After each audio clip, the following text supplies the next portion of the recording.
اعوذ باللہ من الشیطان الرجیم بسم اللہ الرحمن الرحیم۔ دعوت علی اللہ کی وجہ سے بہت زیادہ خوف برداشت کرنا۔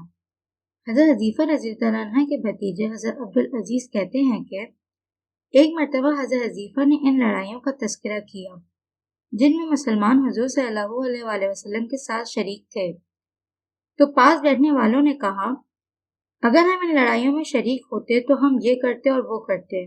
حضرت حذیفہ نے کہا اس کی تمنا نہ کرو، ہم نے اپنے آپ کو لیلۃ العذاب میں غزوہ خندق کے موقع پر اس حال میں دیکھا ہے کہ ہم لوگ صفے بنائے بیٹھے ہوئے تھے اور ابو سفیان اور اس کے ساتھ کے تمام گروہ مدینہ سے باہر اوپر چڑھائی کیے ہوئے تھے اور بنو قریظ کے یہودی ہمارے نیچے مدینہ کے اندر تھے، جن سے ہمیں اپنے اہل و عیال کے بارے میں سخت خطرہ تھا کہ وہ ہمارے اہل و عیال کو اکیلے دیکھ کر مار نہ دے۔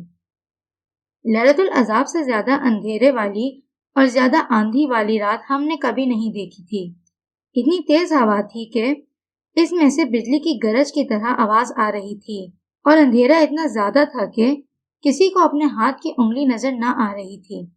منافق حضور صلی اللہ علیہ وآلہ وسلم سے مدینہ جانے کی اجازت مانگنے لگے اور کہنے لگے ہمارے گھر کھلے ہوئے پڑے ہیں، یعنی غیر محفوظ ہیں، حالانکہ وہ کھلے پڑے ہوئے نہیں تھے۔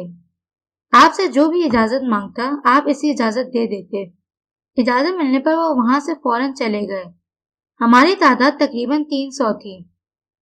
حضور صلی اللہ علیہ وآلہ وسلم ہم میں سے ایک ایک فرد کے پاس تشریف لائے، یہاں تک کہ آپ میرے پاس تشریف لائے، اور میرے پاس نہ دشمن سے بچنے کا کوئی سامان تھا اور نہ سردی سے بچنے کا، صرف میری بیوی کی ایک اونی چادر تھی جو مشکل سے میرے گھٹنے تک پہنچتی تھی، اس سے آگے نہیں جاتی تھی۔ جب آپ میرے پاس تشریف لائے تو میں گھٹنوں کے بل بیٹھا ہوا تھا۔ آپ نے فرمایا یہ کون ہے؟ میں نے کہا حذیفہ۔ آپ نے فرمایا حذیفہ؟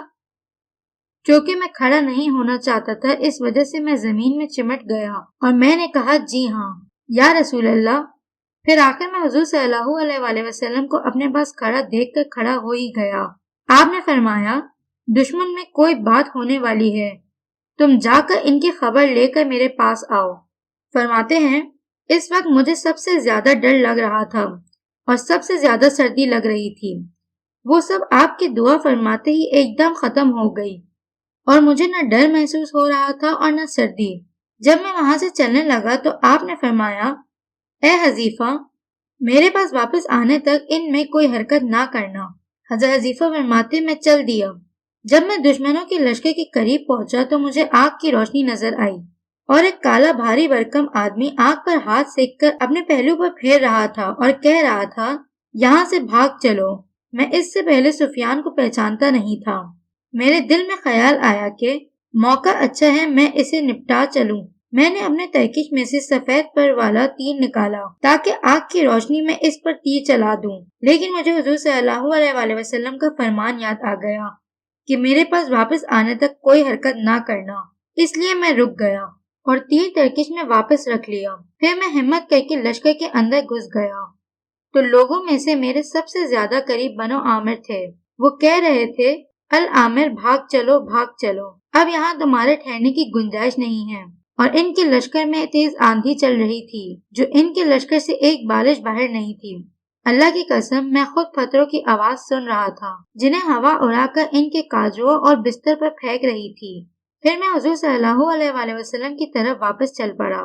ابھی میں نے آدھا راستہ یا اس کے قریب طے کیا تھا کہ مجھے تقریباً 20 گھوڑے سوار امامہ باندھے ہوئے ملے۔ انہوں نے کہا اپنے آقا سے کہہ دینا کہ اللہ نے ان کے دشمنوں کا خود انتظام کر دیا ہے، یعنی کفار کو آندھی بھیج کر بھاگنے پر مجبور کر دیا ہے۔